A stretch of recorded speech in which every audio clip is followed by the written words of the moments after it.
Instituto de Medicina Tropical de São Paulo, da Universidade de São Paulo, desenvolve atividades com agentes patogênicos de classe de risco 1, 2 e 3. O Instituto, criado em 1959 pelo professor Carlos da Silva Lacaz, desenvolve pesquisas voltadas para o diagnóstico, tratamento, controle e prevenção das doenças tropicais e grandes endemias no nosso país. As questões de saúde, segurança no trabalho e qualidade de vida no âmbito da instituição estão sob responsabilidade da CIPA e da Comissão de Biossegurança. As normas abordadas referem-se ao nível de biossegurança 2, NB2.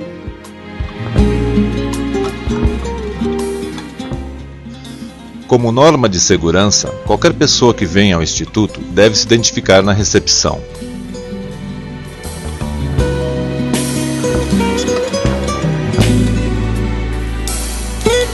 O laboratório deve ser sinalizado e ter acesso restrito.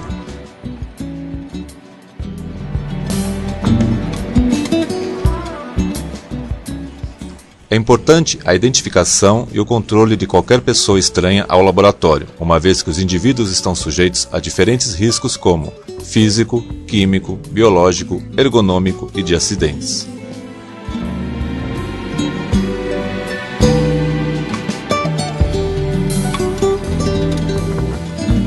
No laboratório, devemos usar o avental, que é fundamental para a proteção individual. Toda amostra biológica apresenta riscos e deve ser manipulada com luvas.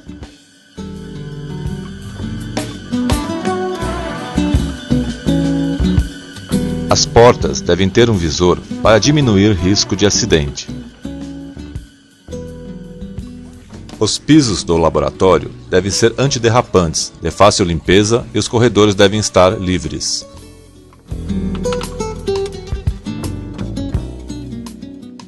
O laboratório deve ter chuveiro com lava-óleos, de fácil acesso para situações de emergência e deve ser testado semanalmente.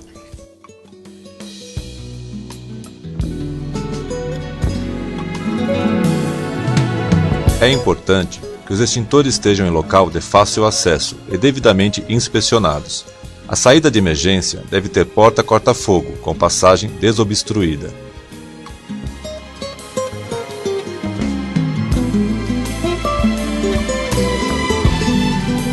Para o manuseio de material biológico, devem ser utilizados equipamentos de proteção individual. Se houver riscos de respingo ou formação de aerossóis, é necessário um protetor facial. O avental deve ser de manga comprida com punho, abotoado, usar luvas e o cabelo deve estar preso. Todo o material a ser utilizado durante o experimento deve estar devidamente organizado sobre a bancada. Lembre-se que as ponteiras são perfurantes. A caixa para descarte de material pérfuro cortante deve se encontrar próximo ao trabalhador. Outra opção de proteção contra respingo pode ser o anteparo de acrílico. Uma terceira opção de proteção seria a utilização de óculos e máscara. Após manipulação, tubos ou frascos com material orgânico como sangue devem ser tampados e descartados em recipiente rígido, devidamente identificado como resíduo infectante. Ao término do trabalho, o restante do material potencialmente contaminado, como papel de forração, gaze, algodão, deve ser descartado em saco branco identificado, contido em lixeira com tampa e pedal. A bancada deve ser descontaminada com álcool 70. Luvas também são descartadas em lixo branco. A lavagem das mãos é de extrema importância. É proibido atender ao telefone, trabalhar no computador, abrir ou fechar portas usando luvas. Para trabalhar em sala de cultura, vários requisitos são necessários como a devida sinalização com detalhamento dos micro-organismos e do nível de biossegurança.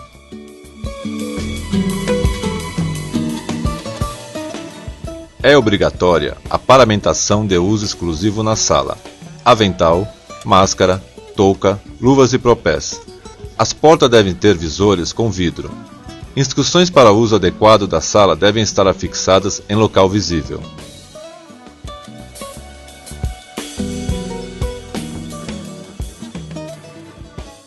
Portas acionadas com pedal são recomendadas. As cabines de segurança biológica devem estar em locais onde não haja movimentação de ar, tais como circulação de pessoas em frente a portas e janelas. A cabine de segurança biológica deve estar com o mínimo material possível para não obstruir a passagem do ar. É importante que um recipiente para pérfuro cortantes esteja situado próximo à área de trabalho. Cabines de segurança biológica utilizadas para manipulação de organismos geneticamente modificados devem estar identificadas com o nome do agente infeccioso e nome e telefone dos responsáveis para eventual caso de emergência. Deve-se ligar a lâmpada ultravioleta e o fluxo de ar por pelo menos 15 minutos antes do uso e é importante que se anote o tempo do uso da lâmpada. Após o trabalho, retirar todo o material da cabine e limpá-la com álcool 70. Próximo à cabine de segurança biológica, deve haver um lixo com saco branco, para descarte de outros materiais com risco biológico. Também deve haver um cartaz em local visível, com instruções para a conduta imediata em caso de acidente e indicação de telefones de emergência.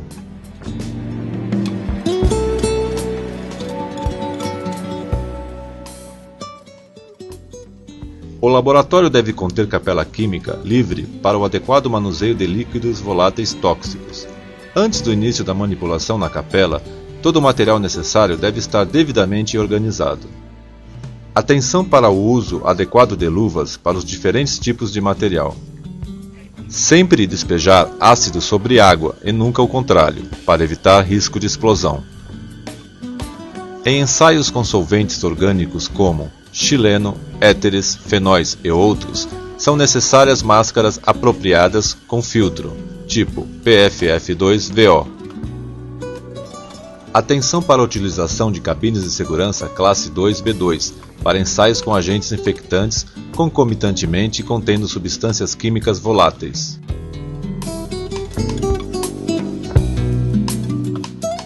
Ao utilizar os equipamentos do laboratório, é importante que se faça um controle de uso. No caso de centrífugas, deve-se anotar o nome do usuário, data e horário, tempo de centrifugação e rotação desejada. Os tubos devem estar bem equilibrados e as caçapas tampadas para evitar a formação de aerossóis.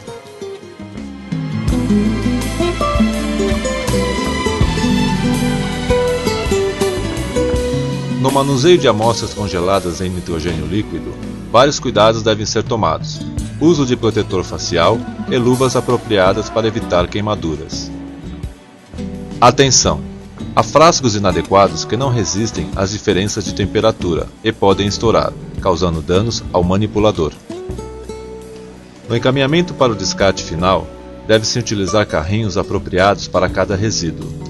O descarte de resíduos comuns deve ser realizado em saco de lixo preto e os resíduos biológicos em saco branco, devidamente identificado.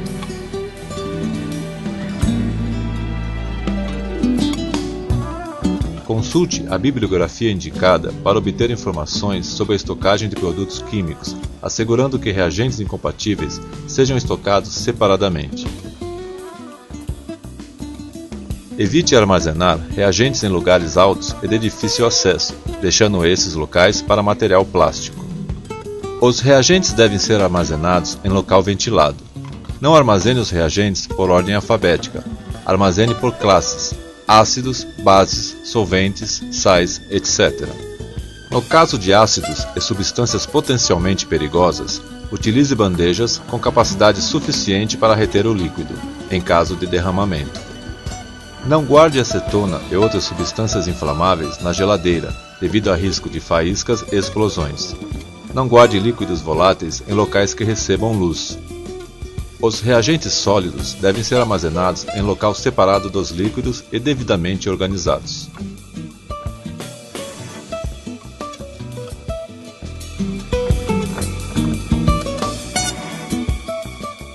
O material químico perigoso a ser descartado deve ser identificado e armazenado em local protegido e ventilado, no próprio laboratório, até a chamada para recolhimento. Os recipientes devem estar devidamente etiquetados com a declaração de conteúdo e simbologia de risco. Deve ser preenchida a ficha para inventário de resíduos, de acordo com a portaria da CETESB contendo estabelecimento, setor, responsável, data e número controle da embalagem. Deve constar a descrição da periculosidade, corrosivo, inflamável, reativo ou tóxico.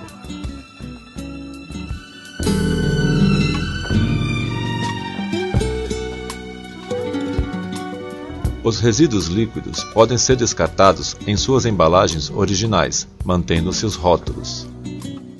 Quando não se tem a embalagem original ou em caso de misturas, consulte a tabela de incompatibilidades químicas antes do acondicionamento. Podem ser utilizados galões ou bombonas de plástico rígido, resistentes ao material a ser descartado. As bombonas devem ser etiquetadas para identificação dos resíduos para descarte. Nunca preencher volume maior que 2/3 de sua capacidade. Bombonas ou galões de 20 litros ou mais devem ser preenchidos no máximo até 2/3 de sua capacidade. Utilizar máscara apropriada para vapores. Podem ser misturados resíduos que apresentem compatibilidade química. As bombonas devem ter tampa rosqueada e vedante. Volumes inferiores a 20 litros devem ser acondicionados em caixas de papelão. Nessas caixas, acomodar apenas reagentes do mesmo grupo, como álcoois, hidrocarbonetos e outros, e entre eles colocar jornal ou papelão para evitar atrito. A caixa deve ser lacrada e identificada por meio de etiqueta. Para o descarte de géis de agarose e poliacrilamida contendo brometo de etídio, há um procedimento adequado.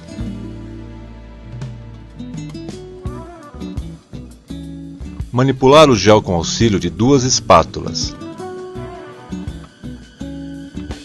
Ao utilizar o transiluminador, tomar muito cuidado com a lâmpada ultravioleta, utilizando um anteparo de acrílico ou óculos.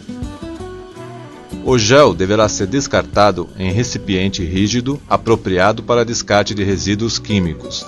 Todo o procedimento deve ser realizado com luvas. Para o descarte de soluções contendo brometo de etídio, deve ser realizada absorção em carvão ativado por pelo menos 1 hora. Em seguida, efetuar a filtração em papel de filtro. O papel de filtro contendo carvão deverá ser descartado em lixo para resíduos químicos. A solução descontaminada poderá ser jogada na pia. A caixa e as luvas deverão ser acondicionadas em saco laranja, com etiqueta devidamente preenchida. Todo o material gerado deverá ser encaminhado para o abrigo de resíduos, por exemplo, ou localizado no pátio da Faculdade de Medicina da USP, na data estabelecida, com o formulário devidamente preenchido. Apenas os resíduos que constam do formulário devem ser enviados. Após a conferência, o material será armazenado até a coleta pela empresa concessionária. Os resíduos infectantes também são encaminhados para o abrigo próprio, por exemplo, o da Faculdade de Medicina da USP.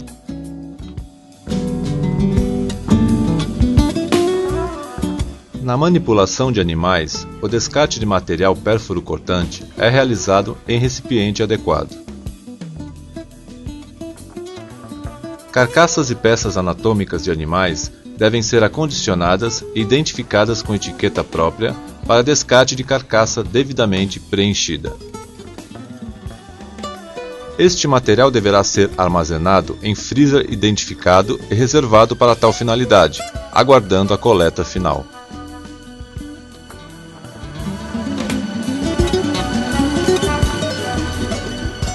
Na limpeza de gaiolas, o funcionário deverá se paramentar com botas, luvas apropriadas, óculos ou anteparo facial, touca e máscara, para evitar inalação de vapores e partículas geradas pela urina e fezes dos animais. O material gerado como maravilha deverá ser acondicionado em saco apropriado e etiquetado contendo as informações: gerador, unidade, responsável, data, espécie de animal, quantidade e, se estiver contaminado com algum resíduo como químico, radioativo ou agente infeccioso, deverá ser especificado.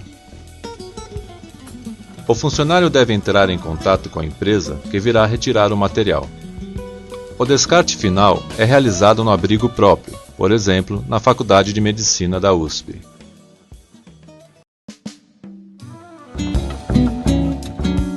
Locais onde se manipulam materiais radioativos devem estar sinalizados. Isótopos de radiação beta, como o fósforo 32, necessitam de barreira de acrílico.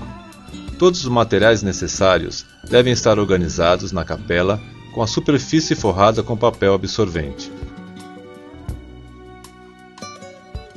Manter o contador Geiger ligado durante todo o procedimento.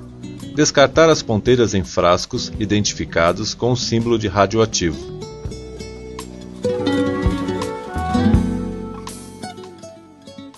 Os frascos estoque dos reagentes radioativos devem ser mantidos em geladeira sinalizada.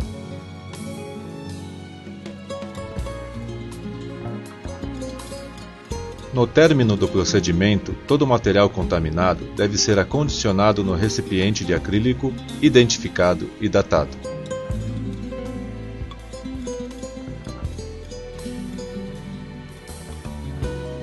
Fazer uma varredura com o contador Geiger para verificar se houve algum respingo ou derramamento de material radioativo. Aguardar o tempo de 10 meias-vidas até o destino final. Decorrido esse tempo, e após monitoração, descartar o resíduo conforme a classe de risco: pérfuro cortante, infectante, químico ou comum. O trício é emissor beta de baixa atividade e sua manipulação não requer cuidados especiais, sendo que o isolamento com luvas é suficiente. O líquido resultante do uso do equipamento com esse material deve ser recolhido em uma bombona plástica identificada para eliminação posterior, que pode ser feita na pia vagarosamente, com a torneira aberta. A pia deve estar de acordo com as especificações da Comissão Nacional de Energia Nuclear. Os rejeitos radioativos devem ser segregados segundo o tipo de emissão radioativa. Alguns necessitam de acrílico, outros de chumbo. A meia-vida do cromo 51 é de 28 dias, do iodo 125 de 60 dias e do iodo 131 de 8 dias. O procedimento é realizado em capela atrás de barreira de chumbo e a contagem é efetuada em um contador gama. O descarte pode ser realizado diretamente na pia, dependendo da quantidade utilizada, sempre esperando 10 meias-vidas.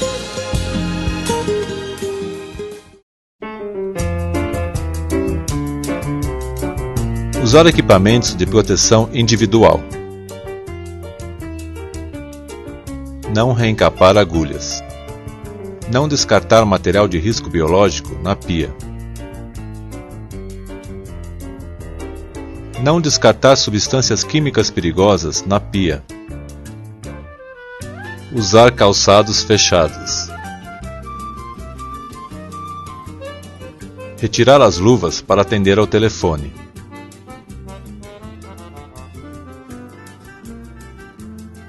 Não comer, beber ou se maquiar no laboratório.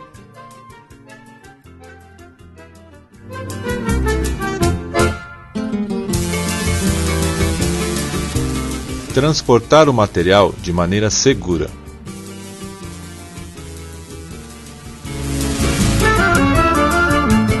Nunca pipetar com a boca. Não armazenar alimentos na geladeira do laboratório.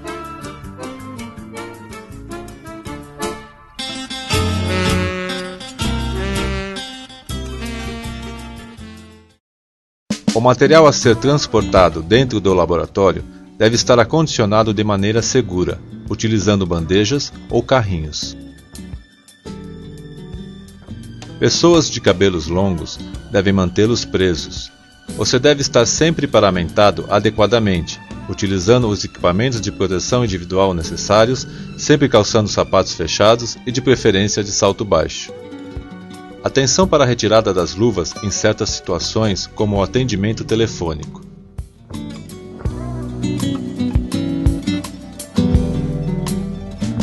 No término de qualquer procedimento, limpar a bancada com álcool 70, deixando todos os materiais e equipamentos nos seus devidos lugares. As luvas deverão ser descartadas em lixo branco, bem como o papel usado para forrar a bancada. Após retirar as luvas, lavar as mãos com água e sabão.